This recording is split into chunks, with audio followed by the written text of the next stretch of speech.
Medir la inteligencia es algo problemático, en especial cuando no hay consenso en cómo definirla. Incluso se debate si es una sola o si existen múltiples. A lo sumo, podemos llevar a cabo una serie de pruebas que nos den una idea aproximada de las características individuales de nuestras distintas capacidades cognitivas. De todos los cuestionarios creados para medir la inteligencia, el más usado es el cociente intelectual de Wechsler, una batería de preguntas que analiza la comprensión, el vocabulario y la capacidad aritmética de la persona, y que considera la inteligencia como una capacidad única y global. Sacar una mejor o peor puntuación en estos test puede marcar nuestras posibilidades futuras de éxito en el estudio y el trabajo. Los críticos con este tipo de test han señalado que sus resultados varían en función de lo concentrados que estén los alumnos o incluso de su nivel de formación académica. Ahora, un estudio reciente de la Universidad de Londres, dirigido por Kathy Prices, muestra que, de hecho, el cociente intelectual no se mantiene constante durante la adolescencia, sino que aumenta o disminuye conforme lo hace el volumen de materia gris en esa época. Es decir, entre los 12 y 20 años, cuando el cerebro está aún en desarrollo. Estos cambios en la estructura del córtex cerebral, visibles por resonancia magnética, demuestran la importancia que la plasticidad neuronal puede tener en nuestra vida y comportamiento. En este estudio se compararon las variaciones de las inteligencias verbal y motora con la estructura de las zonas cerebrales correspondientes. Cuando el córtex aumenta en las zonas motoras y decrece en las verbales, el estudiante muestra una mayor destreza motora y una menor verbal. Sin embargo, estos resultados no son constantes y pueden variar pasados unos años, llegando incluso a invertirse. Como señalan los autores del estudio, este descubrimiento debería estimular la mejora del rendimiento intelectual en los que lo necesitan y servir de recordatorio a los más adelantados de que nada es permanente y es necesario seguir estudiando.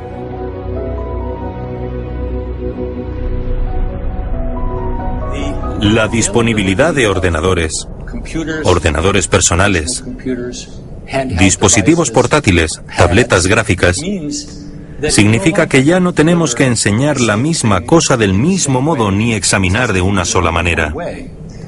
Tenemos la suerte de vivir en esta época. Quienes parece que no lo entienden son los ministros de Educación. Lo que encuentro fascinante es que 20 años más tarde o más, desde el momento en que hablaste por primera vez de este tema, puedes hacer algo que hace 20 años parecía imposible. Se trata de la formación personalizada. Puesto que todos somos distintos, hay que dar una formación distinta a cada uno. Y ahora, gracias a la revolución digital, eso es posible. Es verdad.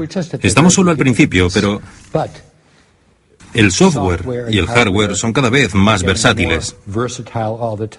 Y si quieres aprender algo, ya sea a esquiar, o a vender, cálculo, o genómicas, no hay ningún motivo por el que todos tengan que aprender de la misma manera. Sería una estupidez. Cuanto más versátil sea el software, y cuanto mejor guía sea el maestro para decir, ¿por qué no aprendes de esta manera? O dime cómo te gusta aprender. Cuéntame que has aprendido de una manera que te resultaba cómoda. Y cuanto más me repitan lo mismo, más personas recibirán formación. Así que la cuestión es descubrir cómo aprende una persona, descubrir sus pasiones, que son muy importantes, y utilizar todos los recursos humanos y tecnológicos que nos sirvan de ayuda.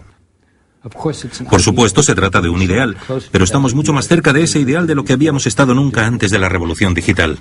Es fascinante porque sugieres, corrígeme si me equivoco, que no solo las personas son diferentes, no solo los estudiantes son distintos y hace falta una formación personalizada, sino que la formación es también diferente.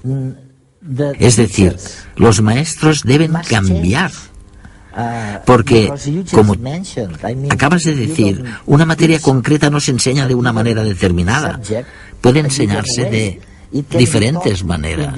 Sí, creo, Eduardo, que cada vez más los maestros se convertirán en guías. guías. Con eso quiero decir que todos sabrán algo de los estudiantes sabrán algo de sí mismos, y los padres sabrán algo de sí mismos, y trabajarán en equipo para decidir cuál es la mejor manera de aprender para una persona. Hay cosas que todos debemos aprender, pero no hay ninguna razón para que las aprendamos de la misma manera. Las sociedades con materiales informáticos versátiles y maestros que actúan como guías tendrán una enorme ventaja sobre aquellas en las que el software no se utilice bien y los maestros crean que son la fuente de toda la información y todo el conocimiento. Porque en la actualidad, y estoy bastante bien informado, los estudiantes no paran de decir, eso no es correcto, o lo acabo de buscar, y por supuesto levantan la mano. Quien levante la mano no siempre tendrá la razón, pero probablemente tenga más razón que yo. Así pues, la idea de que los maestros somos la fuente de toda la sabiduría alimentará nuestra sensación de poder, pero ya no es cierta. Mozart fue un músico extraordinario, carente de toda inteligencia emocional, como lo demuestra cualquier relato de su vida, aunque nadie dudaría de su genialidad.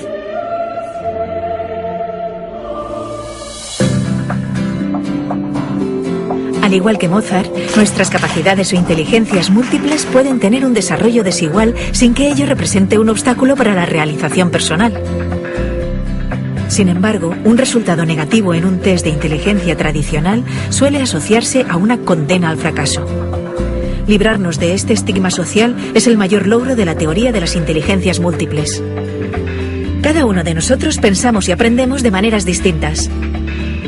Al menos existen tantas como tipos de inteligencias múltiples básicas, es decir, visual espacial, verbal, kinestésica, lógico-matemática, musical, intrapersonal, interpersonal y naturalista. Gracias a la introducción de las nuevas tecnologías en las aulas, se está haciendo realidad la educación personalizada. Con un clic elegimos lo que queremos leer o a qué queremos exponer nuestra mente, haciendo nuestro el estudio. Quizás por ello, la principal misión de los profesores en esta nueva era sea la de asistir a los estudiantes a reconocer cuáles son sus tipos principales de inteligencia y ayudarles a utilizarlas para acceder más fácilmente al conocimiento. Todo ello, por supuesto, sin olvidar estimular y desarrollar el resto de sus habilidades. Así, el profesor pone en las manos de los estudiantes la responsabilidad de su propia educación, enseñándoles a controlarse y a decidir qué es lo mejor para ellos, desarrollando juntos las mejores condiciones de estudio y aprendiendo a relacionarse con los demás, incluso a través de las redes sociales. La independencia y la autonomía de las nuevas tecnologías son algunas de las competencias que la nueva sociedad está reclamando a la juventud. El futuro está en las mentes emprendedoras, capaces de trabajar con la diversidad cultural y utilizar todos los recursos, tanto de su inteligencia como del mundo digital. ¿Y qué me dices de las nuevas competencias? Me refiero a aquellas habilidades nuevas que los jóvenes deben comprender, estudiar para encontrar trabajo. Bueno, tú y yo ya hemos hablado de esto, Eduardo. A lo largo de nuestra vida, las personas han hecho muchas cosas a solas.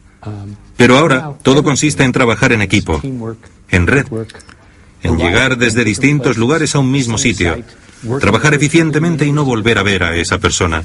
Así pues, saber cómo hacernos una idea de la situación, colaborar afectivamente, construir confianza, combatir las reacciones propias, que quizás puedan ser demasiado impulsivas, o demasiado arrogantes, o insuficientemente colaboradores.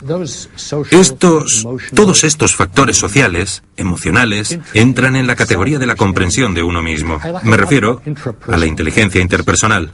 Si no te conoces bien a ti mismo, no tomarás buenas decisiones vocacionales, ni elegirás bien a tu compañero, porque hoy en día somos nosotros los que decidimos dónde vivimos, con quién, a qué nos dedicamos.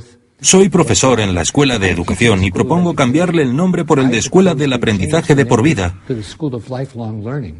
Porque ni tú ni yo somos niños, pero seremos personas disfuncionales si dejamos de aprender.